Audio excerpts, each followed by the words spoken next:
नमस्कार दोस्तों, ये video editorial compilation for mains का पार्ट है। आप प्लेलिस्ट में जाके एडिटोरियल की वीडियोस पेपर वाइज और टॉपिक वाइज देख सकते हो।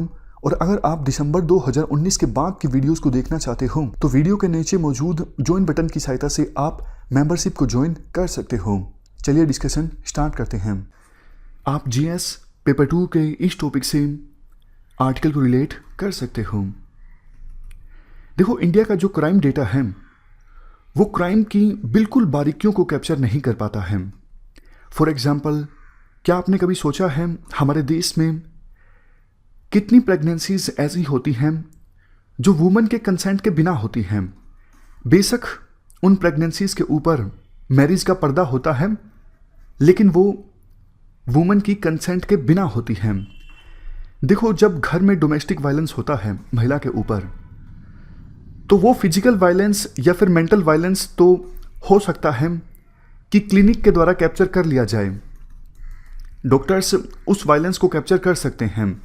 बट जब एंजाइटी के साथ और रिग्रेटफुल कंसीविंग महिला के द्वारा की जाती है तो उसका क्या परिणाम निकलता है महिला की हेल्थ पर और बच्चे की हेल्थ पर, यह पता लगाना आसान नहीं होता। इस तरह के बहुत सारे ऐसे पैरामीटर्स हैं जो कि ह्यूमन कैपिटल से संबंधित हैं, ह्यूमन पोटेंशियल से संबंधित हैं। उन पैरामीटर्स को हमें मेजर करना चाहिए। अभी देखो, हर 10 साल बाद हमारे देश में सेंसस कंडक्ट होता है, जनगणना होती है। और सोशो इकोनॉमिक सेंसस भी वैसे कंडक्ट हुआ था कुछ साल पहले, जिसमें सोशो इकोनॉमिक प्रोफाइल इकट्ठी की गई थी जनता की। बट ह्यूमन पोटेंशियल और ह्यूमन कैपिटल से संबंधित जो डेटा है वो हमारे देश में ज़्यादा रिफाइंड नहीं है। जैसे देखो, एग्जाम्पल के तौर पर हमारे देश में जितने बच्चों का जन्म हुआ, जन्म के दौरान उनका वेट कितना था, क्या ये सारा डेटा किसी सेंट्रलाइज्ड लोकेशन पर है? मतलब कोई सेंट्रलाइज्ड डेटाबेस है? नहीं है। जब बच्चे स्कूल एंटर करते हैं तो उनका हाइट कितनी है, उनका वेट कितना है, कितने बच्चे स्कूल को कंप्लीट करते हैं, क्या ऐसा कोई सेंट्रलाइज्ड डेटाबेस है? नहीं है। हमारे देश में कितनी महिलाएं ऐसी हैं जो फॉर्मल सेक्टर में काम करती हैं और उनकी अर्निंग मैन के बराबर हैं? ये सारे के सारे जो पैरामीटर्स हैं ये बहुत ज़्यादा वैल्यूएबल हैं।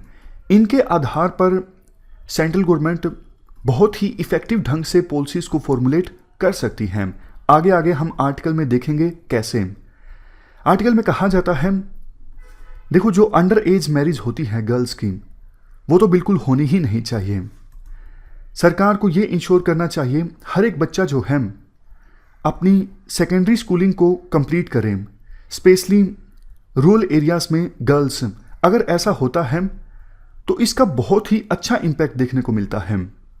इसके अलावा अगर हम स्कूल्स में दूसरी जगहों पर सेपरेट फंक्शनल टॉयलेट्स अवेलेबल करवाते हैं गर्ल्स के लिए, सैनिटरी पैड्स, बॉयज़ को बायोलॉजी सिखाते हैं, उन्हें जेंडर डिफरेंस के बारे में बताते हैं, तो ये सब कदम उठा के हम ना सिर्फ बेहतर स्कूल कंप्लीशन रेट इंश्योर कर सकते हैं, बल्कि ये सब प्रयास जेंडर पैरिटी को इंश्योर करने में भी काफ़ी ज़्यादा इफ़ेक्टिव साबित होंगे। इसके साथ साथ जो स्कूल लिविंग गर्ल्स या फिर बॉयज़ हैं उनको कंसेंट का मतलब बताया जाए, उनको कॉन्ट्रासेप्शन के बेसिक्स के बारे में बताया जाए, जैसे कॉन्डम इत्यादि। इन सब का फ़ायदा क्या होगा?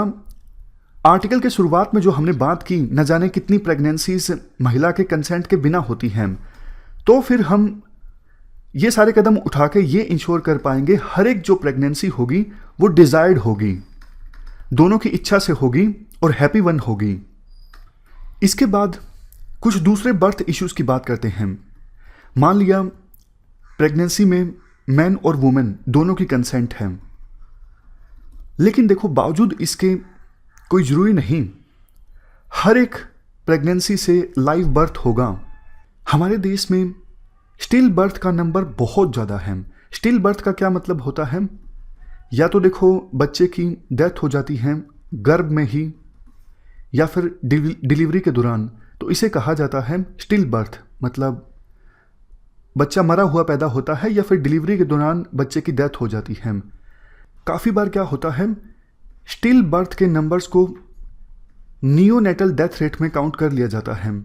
नियोनेटल डेथ रेट क्या होता है, जब बच्चे की डेथ हो जाती है जन्म के 28 दिनों के अंदर अंदर, तो स्टिल बर्थ के नंबर को भी इसमें इंक्लूड कर लिया जाता है। ऐसा नहीं होना चाहिए। स्टिल बर्थ को अलग से काउंट करने की आवश्यकता है, क्योंकि ये हमें बताता है हमारे देश में हेल्थ सिस्टम कैसा है, महिलाओं के पास रिप्रोडक्टिव राइट्स हैं या फिर नहीं, महिलाओं को अपने रिप्रोडक्टिव राइट्स के बारे में जानकारी है या फिर नहीं। आप एग्जाम्पल देखिए, अगर देखो वुमन की एज कम है, हाइट में वुमन छोटी है, स्कूलिंग प्रॉपर नहीं हुई है, तो ज़्यादा संभावना है प्रेगनेंसी की जो आउटकम है वो ख़राब हो सकती है, और बेबी का जो वेट है जन्म के समय या फिर जो साइज है जन्म के समय वो छोटा हो सकता है और वेट कम हो सकता है। आप इसी पॉइंट को और ज़्यादा डिटेल से देखिए। देखो, जन्म के समय बच्चे का जो वेट होता है वो सिर्फ नंबर नहीं होता। जन्म के समय बच्चे का वेट हमें बताता है कि बच्चे की जो मदर हैं वो कितनी हेल्दी हैं, क्योंकि अगर मदर की हेल्थ खराब होगी तो बच्चे का भी वेट कम होगा। जन्म के दौरान बच्चे का वेट हमें यह भी बताता है कि उसकी फैमिली क्या खाती है, स्टेटस कैसा है, फूड सिक्योरिटी बच्चे की फैमिली के पास है या फिर नहीं है, बच्चे की फैमिली खास करके मदर प्राइमरी हेल्थ केयर को एक्सेस कर पा रही है या फिर नहीं कर पा रही है। ये सारी चीज़ें हमें पता लगती हैं किससे, इस बात से कि जन्म के दौरान बच्चे का वेट कैसा है। अगर वेट कम है तो मतलब उस परिवार में हो सकता है वुमन का स्टेटस जो है वो ठीक नहीं है, मदर ने ठीक से खाना नहीं खाया प्रेगनेंसी के दौरान, मतलब कहीं ना कहीं फूड का अभाव है, प्राइमरी हेल्थ केयर फैसिलिटीज़ को प्रेग्नेंट महिला अवेल नहीं कर पाई, तो इन सब कारणों की वजह से बच्चे का वेट कम रहा। अभी सरकार का प्लान ये है हर एक इंडिविजुअल को हेल्थ आईडी दी जाए। अगर देखो हम हर एक इंडिविजुअल को डिजिटल हेल्थ आईडी दे सकते हैं, तो क्या हम ये नहीं गिन सकते, ये नहीं डेटा कलेक्ट कर सकते कि हमारे देश में जितने भी बच्चों का जन्म होता है जन्म के दौरान उनका वेट कैसा है? तो ये सारा डेटा इकट्ठा करके आप पब्लिक डोमेन में डाल दो और विभिन्न स्टेट गवर्नमेंट्स को भी बता दो, ताकि सबको पता लगे कि कुछ बच्चों का जो जन्म है वो शुरुआत से ही उनको इनइक्वालिटी की ओर ले जाता है।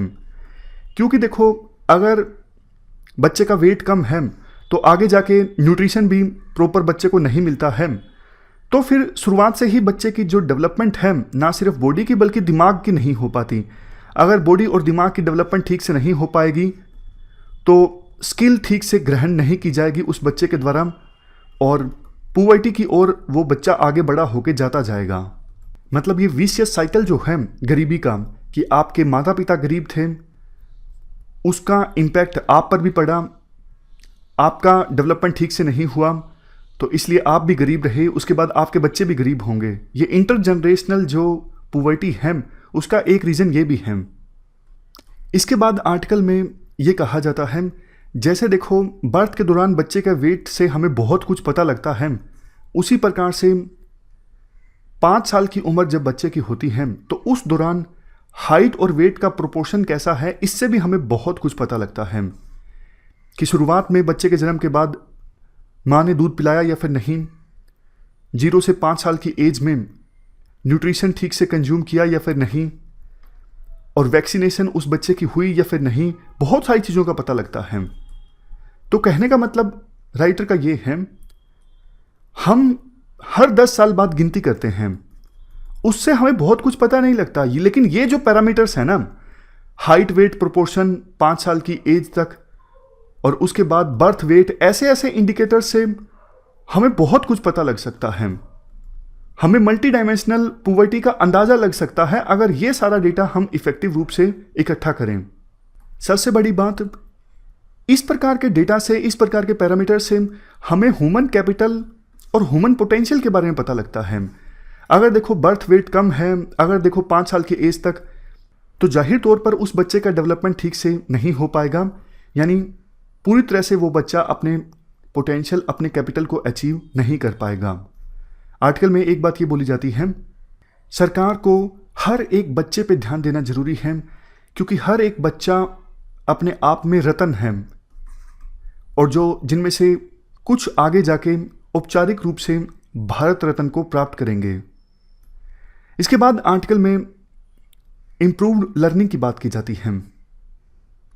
इम्प्रूव्ड लर्निंग के पॉइंट में यह कहा जाता है, अगर देखो स्कूल कंप्लीशन रेट्स में कोई जेंडर बायस नहीं देखने को मिलता, मतलब जितने बॉयज स्कूल को कंप्लीट करते हैं उतनी ही गर्ल्स स्कूल को कंप्लीट करें।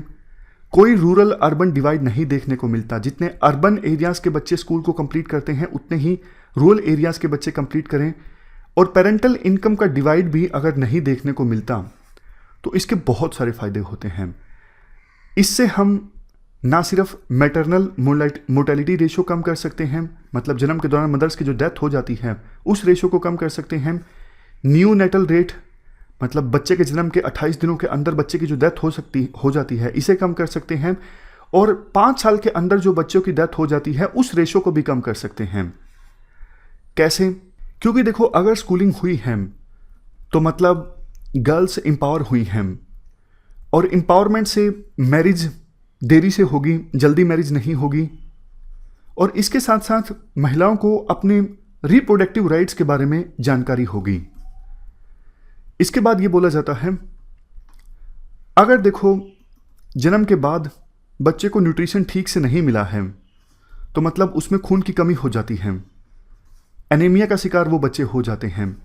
अब एनीमिया के शिकार बच्चे अगर स्कूल में शिक्षा प्राप्त करने की कोशिश करेंगे तो सर्टेनली निश्चित रूप से उनकी जो परफॉर्मेंस है, लर्निंग आउटकम है, बाकी बच्चों के अपेक्षाकृत कम होगी। इस चीज को सरकार भी जानती है, इसलिए सरकार ने मिड डे मील स्कीम चलाई ताकि सभी बच्चों को प्रॉपर न्यूट्रिशन दिया जा सके और लर्निंग आउटकम उनकी कम ना हो। इसके साथ साथ और भी सरकार ने काफ़ी सारे कदम उठाए हैं, जैसे डीवॉर्मिंग मतलब कीड़े मारे जाते हैं बच्चों के पेट से, स्कूल टॉयलेट्स, सैनिटरी पैड्स, लड़कियों के लिए साइकिल्स, ये सब अच्छे स्टेप्स हैं सही डायरेक्शन में। इसके साथ साथ टीचर्स को एफर्मेटिव फीडबैक देना, उनको बेहतर ट्रेनिंग देना, ये भी काफ़ी ज़्यादा ट्रांसफॉर्मेटिव होगा। कुल मिलाकर इस पॉइंट का एसेंस ये है, अगर देखो ये सारे स्टेप्स लिए जाते हैं तो इससे बच्चों की कोग्निटिव कैपेसिटी इंप्रूव होती है। अगर उनको स्पोर्टिव इन्वायरमेंट होता है तो वो बिना स्ट्रेस के सीख सकते हैं और लर्निंग आउटकम इंप्रूव होती है। लास्ट में कंक्लूजन में ये कहा जाता है, देखो ये सारी जो मेजरमेंट्स हैं हमें बताएंगी कि अभी इंडिया कहाँ स्टैंड करता है। अगर हमें ये पता लगेगा कि फ़िलहाल हम कहाँ स्टैंड करते हैं तो सरकार बेहतर ढंग से कोरेक्टिव एक्शन ले सकती है। पब्लिक हेल्थ का मतलब सिर्फ देखो डिजीज़ को कंट्रोल करना नहीं है भाई, कोविड-19 की महामारी फैल गई, इसे कंट्रोल करना मतलब पब्लिक हेल्थ का मतलब है देश के सभी सिटीजन्स की कंटिन्यूड वेलबींग। और अगर देखो लोग स्वस्थ रहेंगे पूरी तरह से तो वो नेशन की डेवलपमेंट में ज़्यादा अच्छे से योगदान दे सकेंगे।